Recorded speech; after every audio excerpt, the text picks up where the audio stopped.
séjour profond des morts, jusqu'à les vagues t'ont monté la vie. Mais j'ai crié de toi jusqu'à ce que tu m'as fait remonter. Alors, Jonas était un serviteur de Dieu à qui Dieu a dit, va à Ninive, va annoncer l'évangile. Jonas dit non, lui partira à Tassi. Pourquoi? Parce que Tassi est comme Gogo dit, Tassi est comme engrais. Mais Jonas dit, faut partir. Dieu dit à Jonas, va à Bovo, va derrière Rayon. Il faut aller bravo côté. Il faut aller, c'est pas dans les quartiers bizarres. Amen. L'opposant. Où est les quartiers? Même si GP donne l'indication, toi tu dis à GP c'est trompé, mais attends, c'est là-bas, GPS.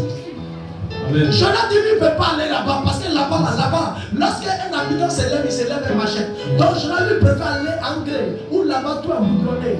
Ou même quand il dit Jésus, quand on l'entend pas, ça paraît que la parole des personnes qui sont bien quand même. Mais là-bas, l'autre côté qu'on connaît là. D'abord, quand tu vas trouver une petite vieille, on a déjà un problème qui arrive.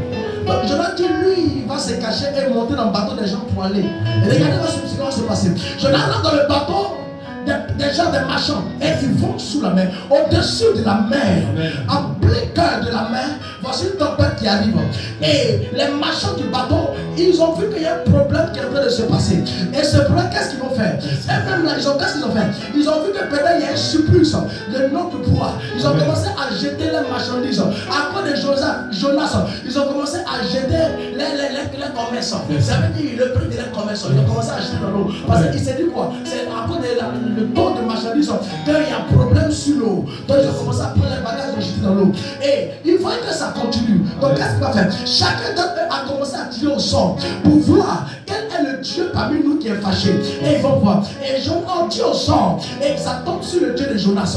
Et il se rend vers lui. Il dit, mon frère, toi tu es où? On a tiré au sort, mais le problème est tombé sur toi. Jonas dit, et il pose question à Jonas, mais qu'est-ce que tu as fait à ton Dieu? Et puis il y a un problème qui nous arrive. Jonas dit, prenez-moi, jetez dans l'eau. Ne me posez pas question, c'est moi et lui, on va régler ça dans l'eau là-bas. Et il dit, si ta parole qui doit ici. Ils ont pris Jonas et ils ont jeté dans l'eau. Quand ils ont jeté Jonas dans l'eau, la tempête s'est calmée. Et la Bible dit qu'un poisson est venu avaler Jonas.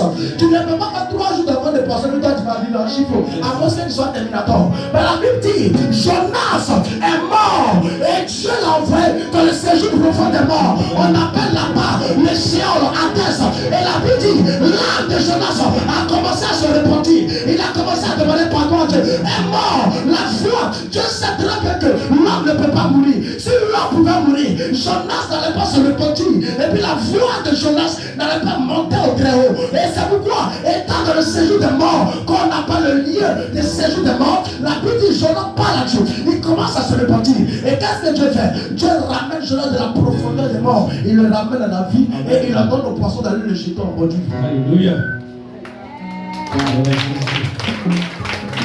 Et si moi j'ai compris, donc un mort peut prier. Amen. Un mort peut prier Dieu. Qui comprend? Amen. Un mort peut parler à Dieu. Mais le drame, c'est que Dieu n'est pas un Dieu des morts. C'est ça. Un mort peut se repentir. Yes. Mais le Dieu, il n'est pas le Dieu des morts. Jésus. Amen. C'est pourquoi il a dit à Abel, à Caïn, qu'as-tu fait? Yes. Depuis ma place, amen, ton frère est en train de me parler. C'est ça. Malgré son frère était enterré. Yes. C'est pourquoi remarquer quelque chose. Amen. Parfois tu dors, tu te retrouves dans les endroits où on dit là-bas c'est le lieu des morts. C'est ça. Mais vous allez entendre, il y a des personnes qui ont des témoins comme ça, où l'esprit a mangé, ils sont pas quelque part.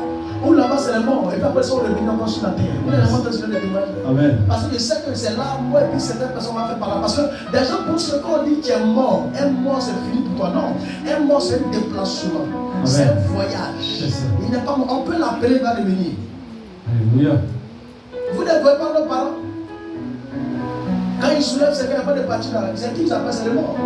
Yes. Votre public l'a tué. Si le monde ne comprenait pas français, est-ce qu'il allait montrer? Yes. C'est pas le mort qui est mort, il comprend français. Donc quand le parle, il comprend, il sait. Mais simplement, il n'a plus de position à son corps. Amen. C'est pourquoi la Bible dit, crains celui qui peut tuer l'âme et l'esprit que de craindre celui qui peut tuer le corps. Amen. Parce que le corps, c'est ce qu'on appelle nefesh. Yes. C'est un matériel. Amen. On peut prendre l'esprit, on va le déposer ici. Et puis ça a commencé à parler. Yes. Parce qu'un esprit n'a pas de corps. Amen. Un esprit, il rentre partout. Amen. Mais c'est le corps qui est le matériel. Donc si les esprits eux-mêmes, ils ne meurent jamais, c'est pourquoi Dieu, pour te prouver qu'un homme ne meurt pas, il a créé ce qu'on appelle l'enfer. Parce qu'il sait qu'un homme ne peut pas mourir. Amen. Donc puisque c'est qu'un homme ne peut pas mourir, il a créé l'enfer pour garder toutes ces personnes là-bas, pour vivre éternellement. C'est pas ce qu'il comprenait. Amen. Si l'homme pouvait mourir, tu n'allais pas faire enfer. Donc qu'est-ce qui se passe? Il doit aller se reposer dans le séjour des morts. C'est là-bas on appelle le quartier. C'est comme on dit quartier à Bordeaux. C'est là-bas tous les morts. Tous ceux qui sont morts depuis des années, si tu arrives là-bas, ils vont te montrer, tu dis son nom, ils vont te montrer. Donc c'est là-bas tous les morts vont. Et c'est là-bas Jonas est parti. C'est pourquoi il a dit j'ai fait 3 jours, 3 nuits dans le séjour profond des morts. Des entrailles de la terre. Ils m'ont fermé. Et il n'y avait personne pour m'aider. Mais j'ai crié à toi. C'est depuis la profondeur des morts, ou même il vivait avec les morts. Dieu entend la voix de chaque mort. Mais nous, c'est des morts. Vous reconnaissez maintenant vos erreurs. C'est pourquoi beaucoup d'adultes tous pleurent. Et tous pleurent. Tu ne vas jamais voir un cadavre pendant que tout son âme ne va. Parce que où il s'en va, il sait que là-bas, là, il n'y a pas papa, il n'y a pas maman. C'est le monde. Tu vas croiser même des amis que tu as vus il y a longtemps, tu vas les voir là-bas. Tu vas avoir des connaissances à longtemps, tu vas les voir là-bas. Donc un mort, il ne meurt jamais. Il va là-bas pour attendre son jour. Donc c'est tous nos parents qui sont morts, ils sont là-bas actuellement. Et c'est là-bas que Dieu envoie Jonas. Et Dieu a dit à Jonas que le fait que tu vas désobéir, voyez ça, tu vas aller visiter un peu quelque chose. Mais tu penses que tu es arrivé. Et t'envoies à quelque part, tu vas voir où là-bas il n'y a pas vent, il n'y a pas soleil, il n'y a pas lune, il n'y a rien ni étoile. Là-bas il est midi, tout le monde est midi. Jusqu'à pour toujours le midi, il n'y a pas de temps.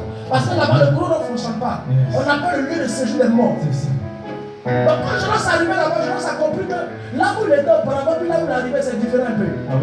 Mais qu'est-ce que c'est passé que c'est arrivé ici? Donc